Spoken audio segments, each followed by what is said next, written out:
नमस्कार दोस्तों, last video में हमने डिस्कस किया था आर्टिकल 12 को, जिसमें हमने स्टेट की डेफिनेशन को काफी डिटेल में डिस्कस किया था।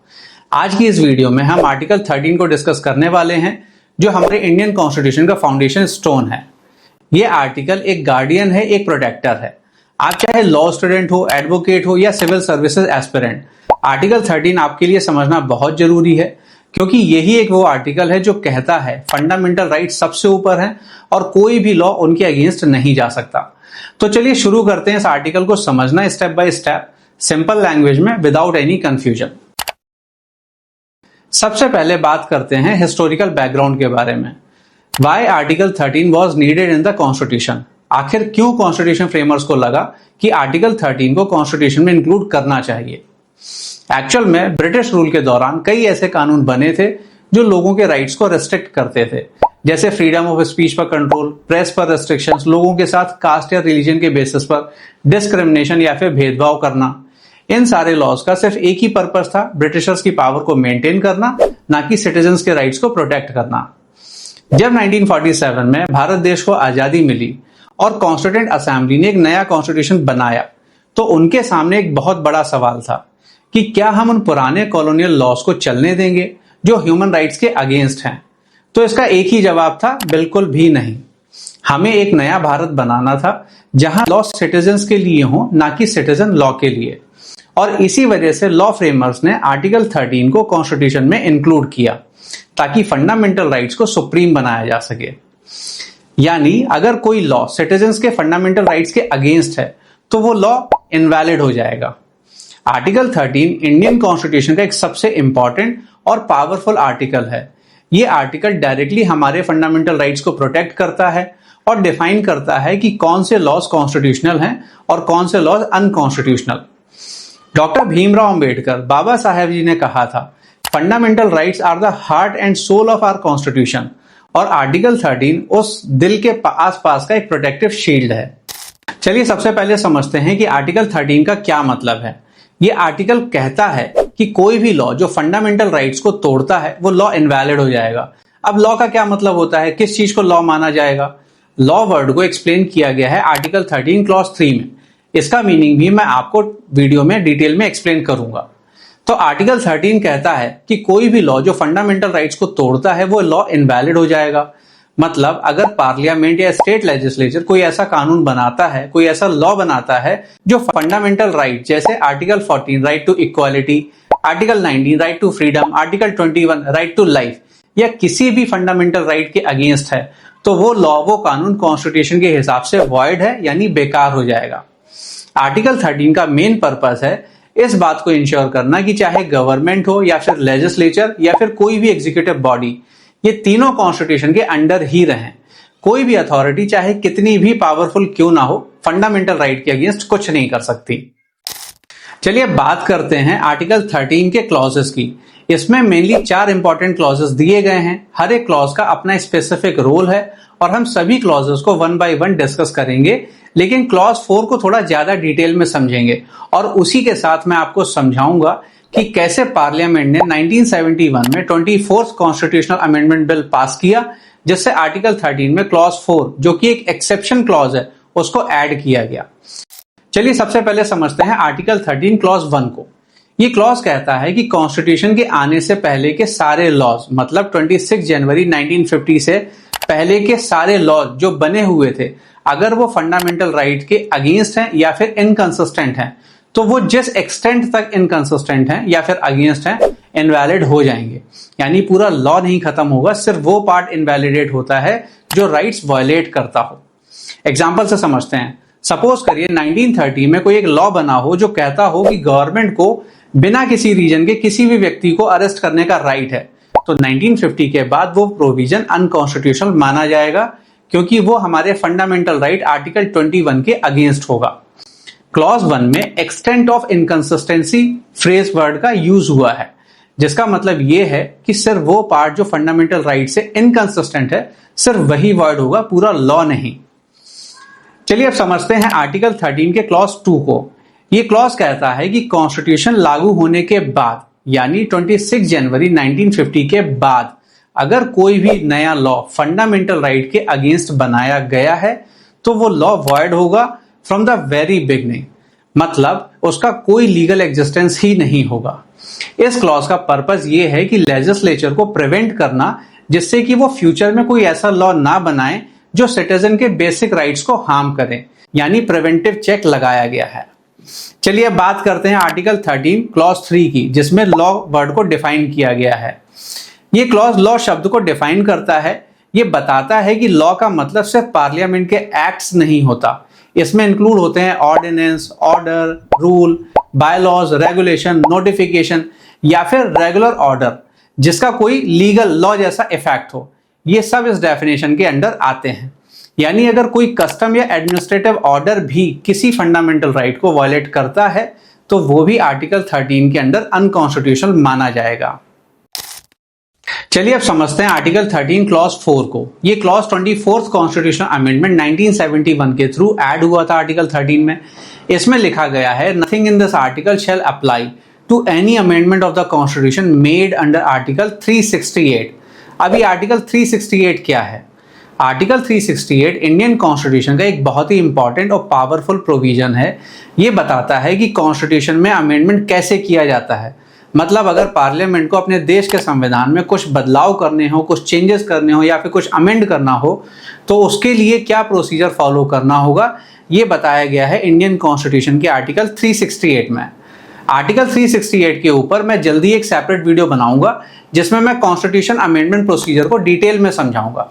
अभी के लिए आर्टिकल 13 क्लॉज 4 को समझते हैं, जहां पर लिखा गया है, nothing in this article shall apply to any amendment of the constitution made under article 368। अब ये समझना बहुत जरूरी है कि अमेंडमेंट आखिर किया क्यों गया। ये समझने के लिए आपको फिर से आर्टिकल 13 के क्लॉज 1 और 2 को समझना पड़ेगा। वो क्या कहते हैं ये देख लेते हैं। आर्टिकल 13 के क्लॉज 1 और 2 कहते हैं कि कोई भी लॉ, चाहे पुराना हो या फिर नया, अगर फंडामेंटल राइट से इनकंसिस्टेंट है या फिर उनके अगेंस्ट है तो वो लॉ इनवैलिड हो जाएगा, यानी उसका कोई भी लीगल इफेक्ट नहीं रहेगा। सिर्फ इसकी वजह से लॉ मेकर्स ने सोचा कि क्या कॉन्स्टिट्यूशन को अमेंड करना भी एक लॉ है।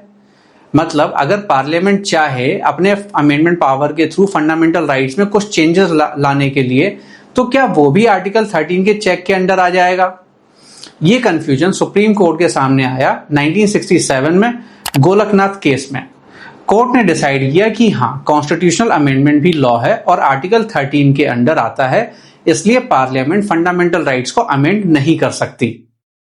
इस डिसीजन के बाद ये सिचुएशन बन गई, कॉन्स्टिट्यूशन को अपडेट करना मुश्किल ही नहीं नामुमकिन हो गया, खासकर पब्लिक वेलफेयर के लिए, क्योंकि अगर पार्लियामेंट चाहे तो भी फंडामेंटल राइट्स में कुछ भी चेंजेस नहीं ला सकती थी। इसी कंफ्यूजन को क्लियर करने के लिए पार्लियामेंट ने 1971 में 24th constitution amendment bill pass किया, जिसमें क्लॉज 4 आर्टिकल 13 में ऐड किया गया। क्लॉज 4 कहता है, nothing in this article shall apply to any amendment of this constitution made under article 368। Simple शब्दों में अगर समझें तो इसका मतलब यह है कि आर्टिकल 13 के रूल्स जो ऑर्डिनरी लॉज पर अप्लाई होते हैं वो कॉन्स्टिट्यूशनल अमेंडमेंट पर अप्लाई नहीं होंगे। यानी अगर पार्लियामेंट आर्टिकल 368 के तहत कॉन्स्टिट्यूशन अमेंड करती है तो आर्टिकल 13 के क्लॉज 1 और 2 के रेस्ट्रिक्शन वहां अप्लाई नहीं होंगे। अब आपके मन में एक क्वेश्चन आएगा कि सर, ऑर्डिनरी लॉ और कॉन्स्टिट्यूशनल अमेंडमेंट में क्या डिफरेंस है। ऑर्डिनरी लॉ वो लॉ होते हैं जो पार्लियामेंट या स्टेट लेजिस्लेचर नॉर्मल प्रोसेस के थ्रू बनाती है, जैसे कोई एक्ट, रूल, नोटिफिकेशन या बायलॉज। ये लॉज आर्टिकल 13 के फुल चेक में आते हैं। मतलब अगर ये फंडामेंटल राइट के अगेंस्ट हैं या फिर इनकंसिस्टेंट हैं तो कोर्ट इन्हें इनवैलिडेट कर सकती है। एग्जाम्पल से समझते हैं, जैसे मोटर व्हीकल एक्ट हो गया, राइट टू इंफॉर्मेशन एक्ट हो गया या फिर इंफॉर्मेशन टेक्नोलॉजी एक्ट हो गया। ये सभी ऑर्डिनरी लॉज हैं और आर्टिकल 13 के स्कोप में आते हैं। वहीं दूसरी तरफ कॉन्स्टिट्यूशनल अमेंडमेंट एक स्पेशल लॉ है जो डायरेक्टली कॉन्स्टिट्यूशन के प्रोविजन को चेंज करता है और इसके लिए आर्टिकल 368 के स्पेशल प्रोसीजर को फॉलो करना पड़ता है। एग्जाम्पल से अगर समझें तो जैसे 42 अमेंडमेंट बिल हो गया, 44th अमेंडमेंट हो गया या राइट टू एजुकेशन का अमेंडमेंट हो गया कॉन्स्टिट्यूशन में। इन अमेंडमेंट्स पर आर्टिकल 13 का नॉर्मल चेक अप्लाई नहीं होता क्योंकि ये आर्टिकल 13 क्लॉज 4 के अंडर फ्री हैं। अब आप कहेंगे कि क्या पार्लियामेंट को कंप्लीट फ्रीडम मिल गई है, अब क्या वो फंडामेंटल राइट्स भी अमेंड कर सकती है अंडर आर्टिकल 368? तो इसका जवाब है कि नहीं। यहां आता है केशव नंदा भारती केस 1973। जहां सुप्रीम कोर्ट ने क्लैरिफाई किया कि पार्लियामेंट कॉन्स्टिट्यूशन को अमेंड तो कर सकती है, लेकिन वो बेसिक स्ट्रक्चर को डिस्ट्रॉय नहीं कर सकती।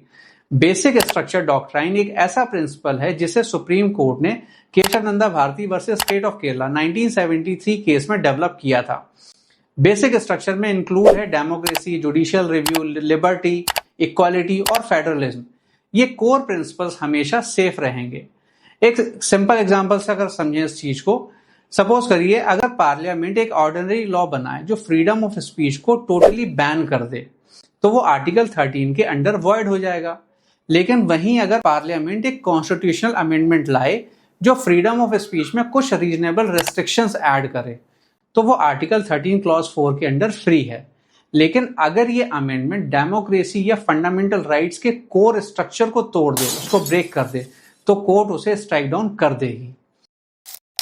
क्लॉज 4 की सिग्निफिकेंस ये है कि इसने पार्लियामेंट को फ्लेक्सिबिलिटी दी कि वो फंडामेंटल राइट्स और कॉन्स्टिट्यूशन को अपडेट कर सके without getting blocked by article 13 clause 1 और 2। क्लॉज 4 गोलकनाथ केस के कंफ्यूजन को भी क्लियर करता है और साथ ही केशवनंदा भारती के प्रिंसिपल के थ्रू इंश्योर करता है कि बेसिक स्ट्रक्चर हमेशा प्रोटेक्टेड रहे। इस तरह ये आर्टिकल 13 में एक परफेक्ट बैलेंस क्रिएट करता है। कॉन्स्टिट्यूशन फ्लेक्सिबल भी है और सिक्योर भी। इसका एंड इफेक्ट ये हुआ कि पार्लियामेंट को पावर मिल गई कि वो कॉन्स्टिट्यूशन अमेंडमेंट के थ्रू राइट्स और प्रोविजन मॉडिफाई कर सके, लेकिन ये पावर एब्सोल्यूट नहीं है क्योंकि बेसिक स्ट्रक्चर डॉक्ट्राइन के थ्रू लिमिट लगी हुई है। क्लॉज 4 ने आर्टिकल 13 को स्ट्रेंथन भी किया, पार्लियामेंट को फ्लेक्सिबिलिटी दी और फंडामेंटल राइट और डेमोक्रेसी को भी प्रोटेक्ट किया।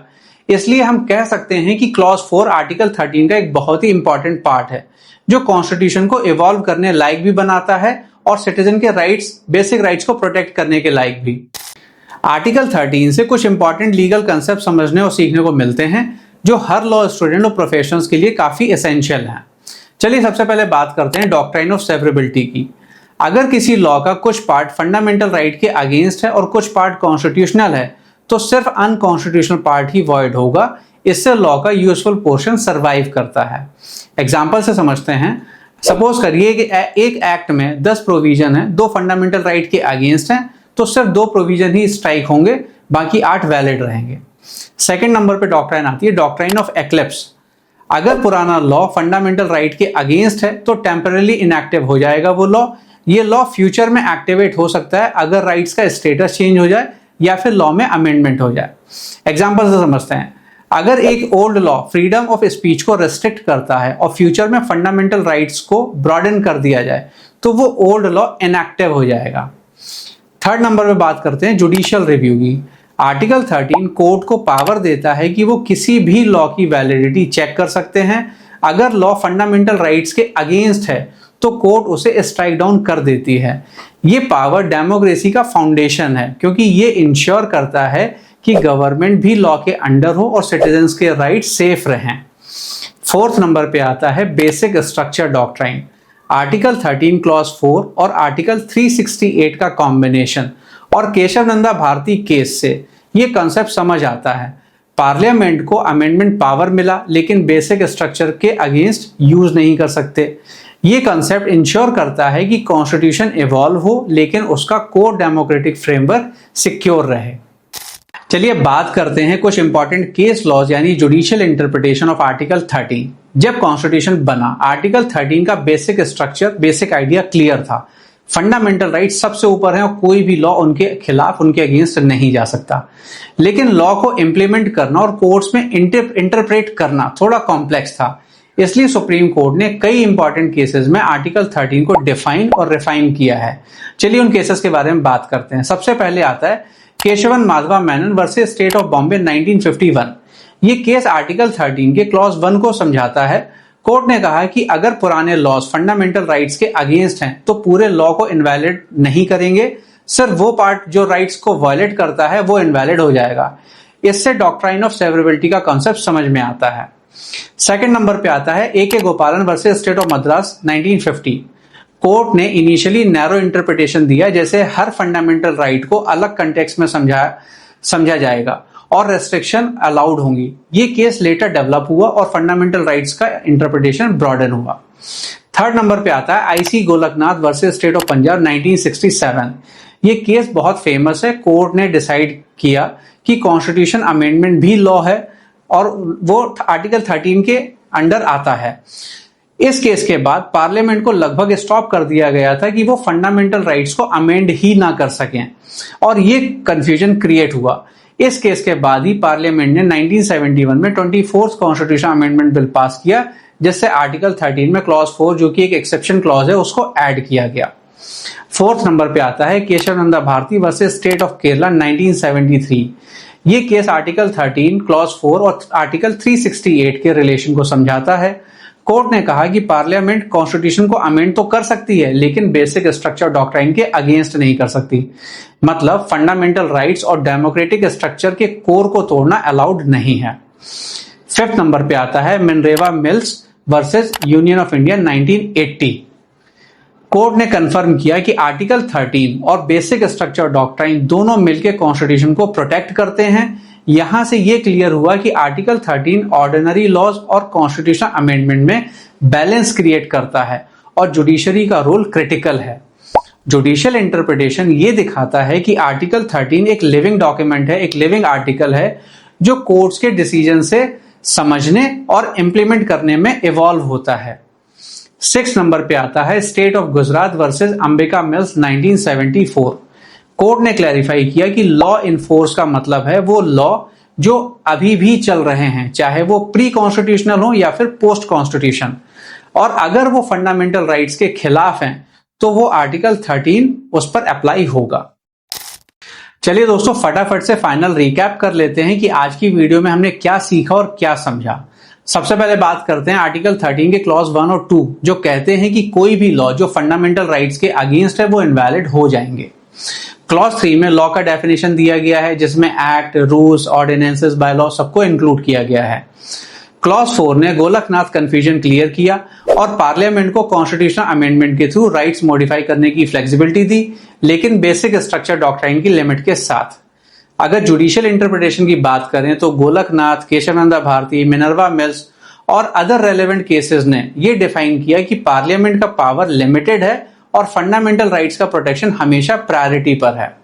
कुछ इंपॉर्टेंट कॉन्सेप्ट सीखे हमने, जैसे doctrine of severability, doctrine of eclipse, judicial review या फिर बेसिक स्ट्रक्चर डॉक्ट्राइन। ये सब आर्टिकल 13 के इंपॉर्टेंट कॉन्सेप्ट्स हैं।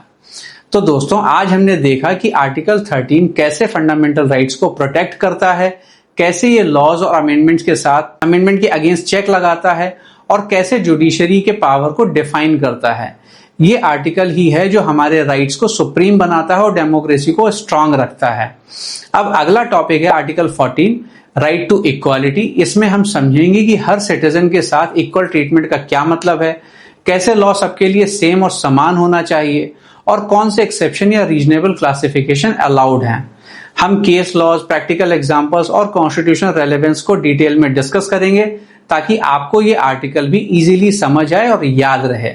आपको ये वीडियो कैसा लगा, लाइक, कमेंट या शेयर जरूर करें। मिलते हैं मेरे नेक्स्ट वीडियो में। Thank you.